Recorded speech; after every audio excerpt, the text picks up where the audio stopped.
Los Osos Back Bay, known by the locals as the Back Bay, is located in the Los Osos coastal area in San Luis Obispo County, or SLO.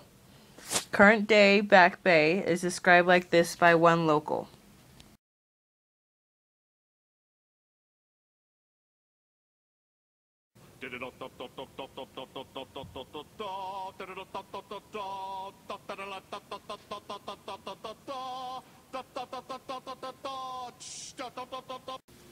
Los Osos is a very unique town in Central Coast, California, and the population is just as interesting as the town itself.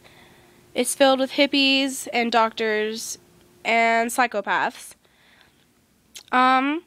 The houses themselves are pretty interesting. They are very down to earth, and most of them are very different. Different colors, different styles, different architectures. And usually the people who live in them match their homes, which I think is very cool.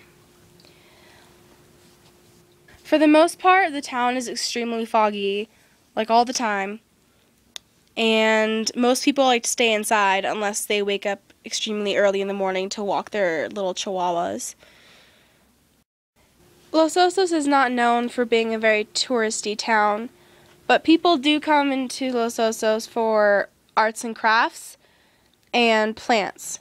There are lots of greeneries and places to buy beautiful flowers and trees. Most people from nearby towns don't necessarily like going to Los Osos because, first of all, there's nothing to do, and second, some of the people are pretty strange, so it's hard to meet people and get along and go do stuff. So unless you're planning on visiting a friend in one of their down-to-earth, blue, wooden homes, then I would recommend going somewhere else. But the Back Bay is most commonly used to describe the prehistoric living ground for the Chumash Indians. The Chumash Indians are a hunter-gatherer society who inhabited the Back Bay and many other central and southern coastal regions of California as early as 12,500 BP before present, with a large population around 15 to 20,000 people.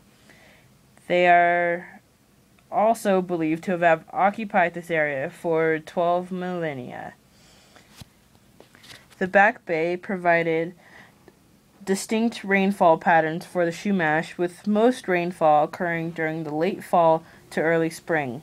Because of this, their dominant vegetation was sagebrush and other grass. The Back Bay also provided the Chumash with rabbit, deer, bears, and other mammals that were more commonly seen further inland.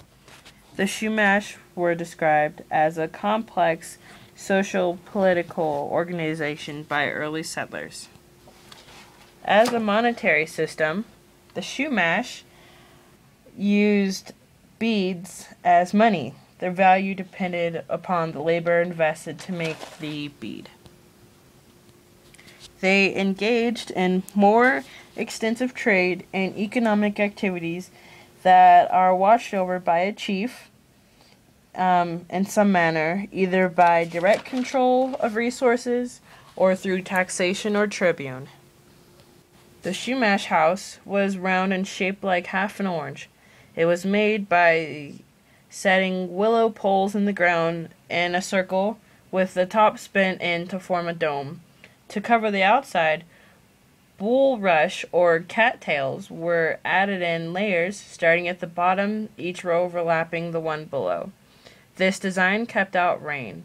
For air circulation, a hole was left at the top of the house, and when it rained, the hole was covered by animal skins. In fair weather, cooking was done outside of the house, but when it rained, the cooking was done in the fire pit located in the center of each house. This also provided the Chumash with warmth. As a way of cleaning themselves, they would sit in sweat houses. Sweat houses were built just like Chumash houses, only they weren't used for the same purpose. In sweat houses, the fire located in the center of the house had herbs burning over it, and the men would sit in this house, hang out, talk a little, and then they'd go jump into a cool body of water nearby, and they'd get back into the sweat house for a few minutes after that.